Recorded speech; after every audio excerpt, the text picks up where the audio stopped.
$5 million revenue we're anticipating. Probably about $1 million something comes from sales tax receipts and everything, and probably about $2 million and something comes from business licenses and that kind of stuff. Or maybe I'm doing just the opposite of stuff. So most of our money, 90% of our money, comes from businesses, either through a business license, and our business license hadn't gone up since 1989. In fact, we made 2 or 3 reductions to it, for some of the big car dealerships and stuff, because they sell a lot of cars and all that. Ours has once you get over $1 million, you only pay 90% of the next million. Once it gets over $2 million, you only pay 80%. And so it's staggered down. But ours hasn't changed. But probably, I'd say 89% of that money comes from the business, either through business or collecting it on the 1P sales tax. We get money from state aid from government, which is kind of a joke now. And we get money from that franchise fee. Ours is a 3%. I'd have to look on there to see, but I wouldn't think it's over $300,000-400,000 or something in that range.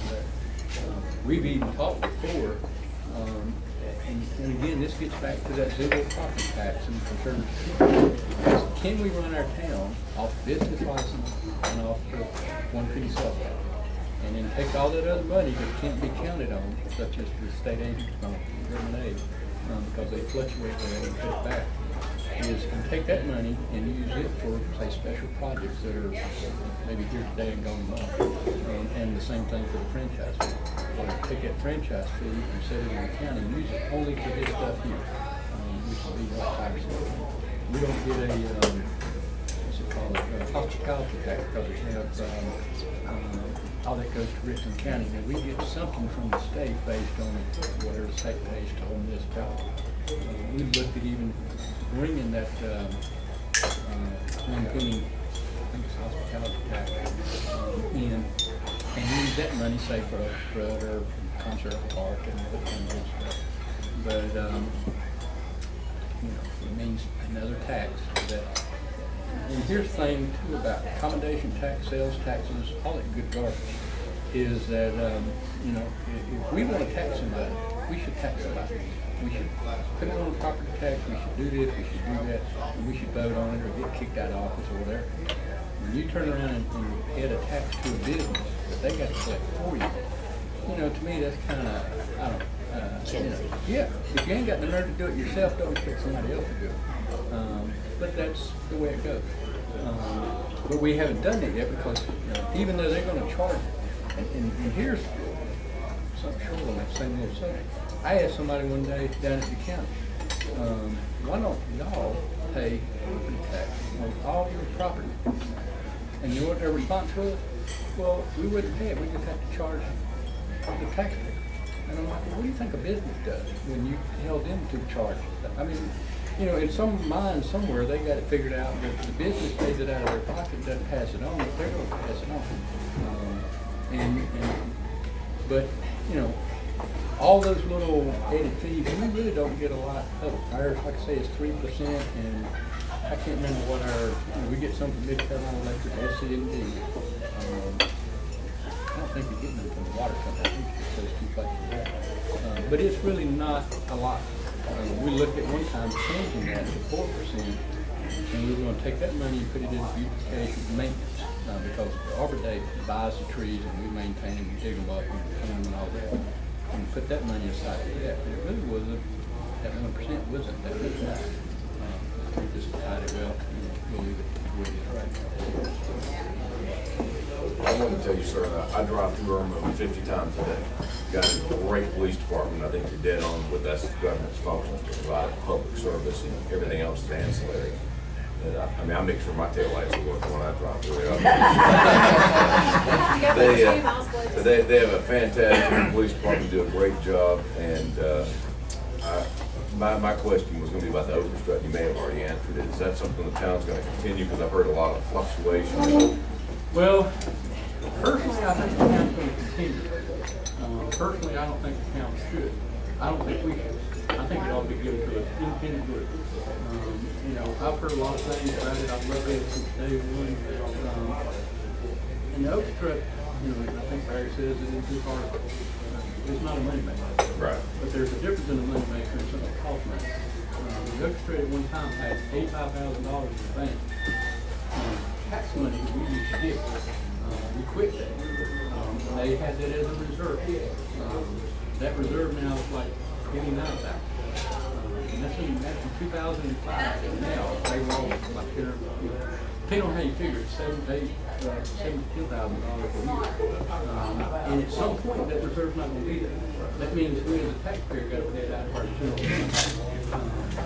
One of the things I've been used to do is set up a third-party group, nonprofit or whatever. I don't care if chamber runs it, or a neighborhood group runs it, or Saratoga runs it. I don't care who runs it. It's just not that. Because what happens is there's a mentality that we can't, you know, we have so many nice people serving on our mentality, so we don't want to hire them. And you don't want to come there with a hard job. But what happens is the Oak truck continues to be done the same way, and every year it continues to lose $2,000.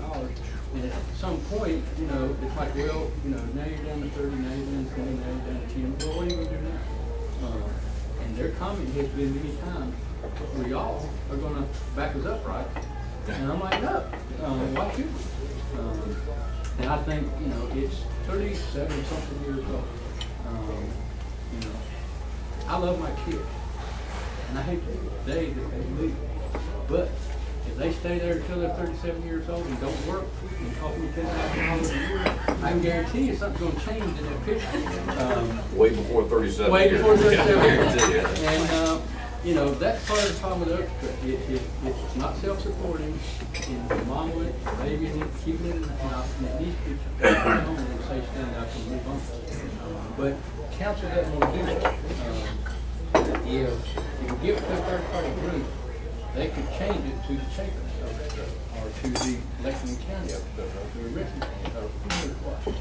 They can move it outside of town. They can change this, they can change that. We can contract it. Well, we have an independent group that runs it, but they're still funded, at least on our audit. You know, we're responsible for it. We took it over years ago. I don't know what made people do that, but they did. It could easily be set aside and just say, okay, here's you know, $40,000 ago. My proposal is give it the $40,000 to somebody in his account, $10,000 a year, and let them take it over. By the time they get up to speed, you know, it should be making money. But they don't do it. They're afraid that if we give somebody else is going to do something with it, are they going to cancel it? Because they're going to look and go, you know what, this thing's not making any money, we can't afford it. 2 years ago in a meeting, the Oak Truck Commission asked me, well, if we take it over, who's going to be responsible for the loss? And I'm like, well, maybe I won't lose money. Maybe you'll treat it differently and make money. Well, one thing, And they didn't want to do that. with an event that size, you should really be working on it all year. Well, the Oak Truck Commission does probably, I mean, they take off October and November, and then about December they start kind of meeting. And they do work on it. And we for years paid somebody $21,000 to be the Oak Truck administrator.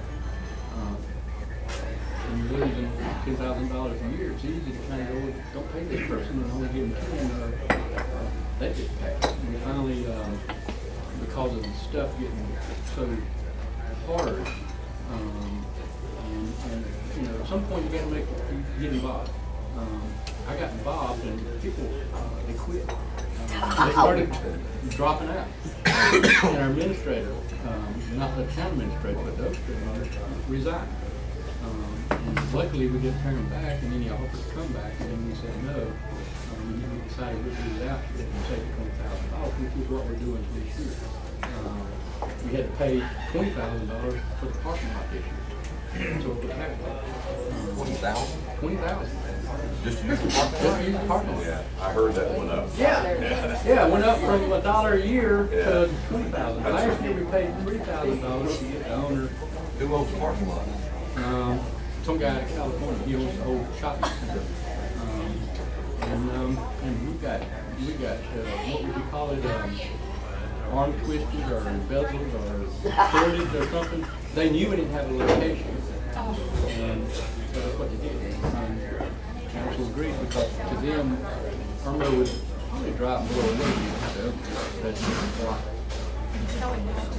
I think it was a great town with or without. And I think it's a good benefit, but I think another benefit. Same thing with people. Y'all need to buy us land. Y'all need to give us a community garden. Y'all need to water it. Y'all need to do this. To me, it's the same thing with Oak Street. You want Oak Street, y'all run Oak Street and get the town out of it. We spend 6 months out of the year fighting with each other, which turns to nasty. And then 3 months getting over it, and then 3 months trying to do something. So to me, it just doesn't benefit the council. One more quick question. Do you have any further plans for any more like a shoestring annexation? I know that's been a big issue throughout the Not shoestring. We have pretty much with the Walmart. I would say everything in between now we can touch easy. But there are some other places, people, whatever, who want to enter in town. Most of them are like on Western Land. Even out at, what is that place, Public? They've been wanting to come in for years. They're not that far away from Woodley, so it's touchable. And on the other side, we got City of Columbia to get to, so we can't go that way too much. I don't see us ever going beyond where we are, that side of Valentine, Walmart, and everything. But even from whatever it is, Beacon Road, back this way, we've had a lot of interest from those people. But it may be one property on this side of the street, and to me, for a police officer, if you're riding down the road and you know everything from here to there is in the town, if you know this house is in town, 2 aren't one is 2, it's in, so if we can't get them all to come in on a certain thing, then we don't tell them no until they talk to their neighbors and come out. But you'll see a few more not. Partly what fueled all that too was the Walmart, but when a lot of people decided that they didn't want to be in Irma, they want to be in Valentine, and a lot of people started, and a lot of them just called us up and said, no, come in, so took advantage of that. Thank you. Thank you.